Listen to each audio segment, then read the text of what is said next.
आंगना में पिसलन भंग के पातावा गौरा करी के सिंगार आंगना में पिसलन भंग के पातावा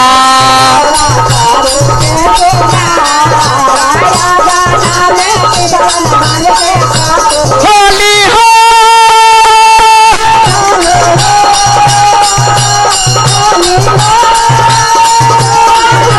गौरा करी के सिंगार गौरा के सिंगार आंगना में पिसलन भांग के पातावा गौरा करी के सिंगार गौरा करी के सिंगार आंगना में पिसलन भांग के पातावा।